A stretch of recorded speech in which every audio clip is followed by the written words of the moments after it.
Shalom, shalom, bien-aimés dans le Seigneur. Je suis très heureux de me retrouver avec vous. Et ce chaque jour, c'est une grâce pour moi de partager le pain du jour.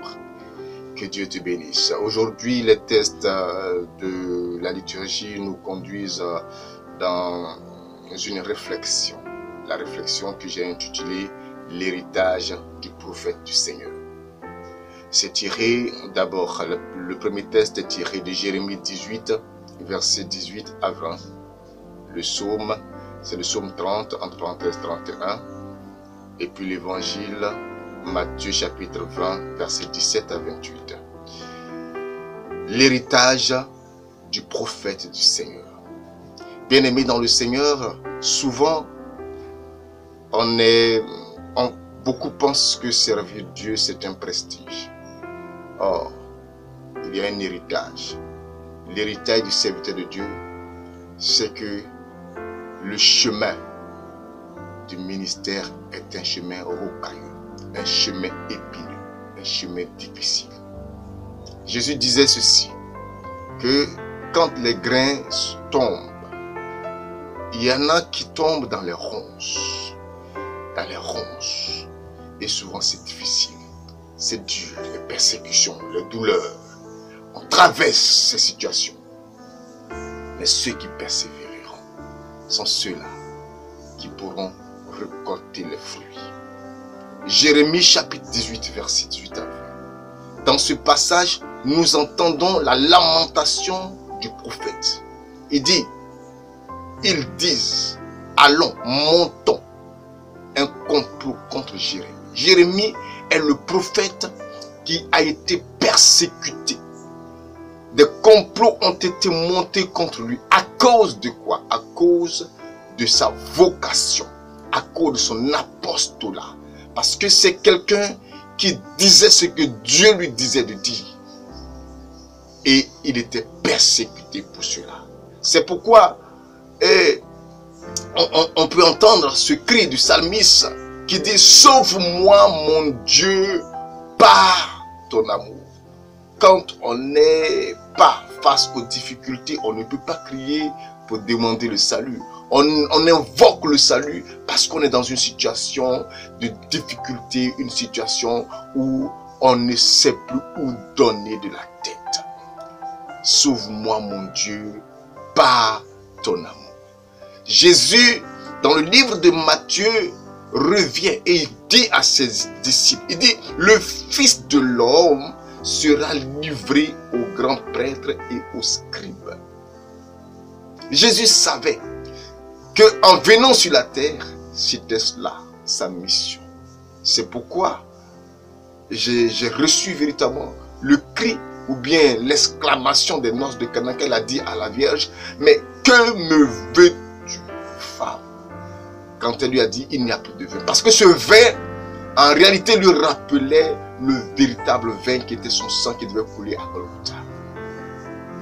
Le Fils de l'homme sera livré au grand prêtre. Ils le mettront à mort. Alléluia.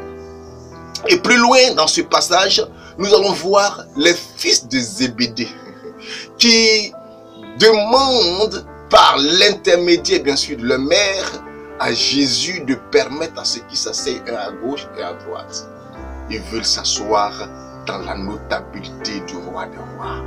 Ils pensaient que Jésus était venu sur la terre pour véritablement un règne humain, un règne physique. Non, il n'est pas venu pour le règne humain, le règne physique. Et Jésus leur dit, mais vous ne savez pas ce que vous demandez. Vous ne savez pas ce que vous demandez. Pour eux, c'était totalement prestigieux d'être dans la notabilité du roi des rois. Oui, nous sommes dans la notabilité du roi des rois, mais cette notabilité nous donne à boire la coupe de l'épreuve, la coupe de la souffrance, la coupe du rejet, la coupe de la persécution, la coupe de l'amertume, la coupe de la médisance, la coupe des flèches. Véritablement que le Seigneur fortifie tous les serviteurs qui passent par des moments difficiles à cause de l'évangile, à cause de la vérité qu'il proclame. pour dire la vérité, nous serons persécutés. C'est pourquoi la Bible va dire que lorsque le prophète Élisée révélait les plans des Araméens, ils ont envoyé une armée pour l'arrêter. Ils étaient nombreux pour arrêter l'homme de Dieu à cause de l'onction sur sa vie, à cause de l'élan du ministère. Et à cause de l'élan du ministère, tu seras persécuté. Tu seras persécuté.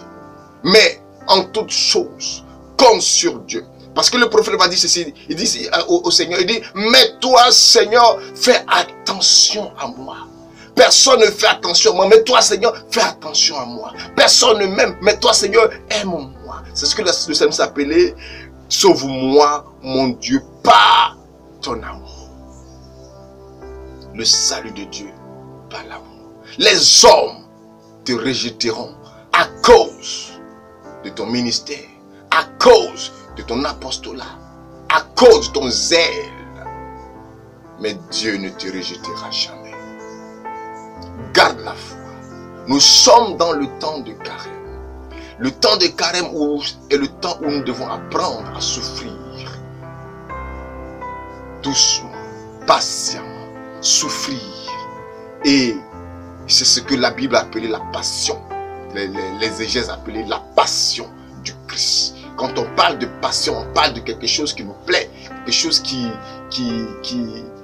est délicieux, quelque chose qui est précieux, qui est important pour nous. Une passion, quelque chose qui nous passionne. Nous devons être passionnés par l'épreuve. Alléluia. Lorsque le ministère d'un serviteur de Dieu n'est pas éprouvé, c'est que ce ministère est douteux. Prions le Seigneur pour le révérend Mamadou Karambiri. Que Dieu le garde et qu'il le guérisse au nom de Jésus-Christ. Shalom à tous et à demain pour un nouveau pain du jour.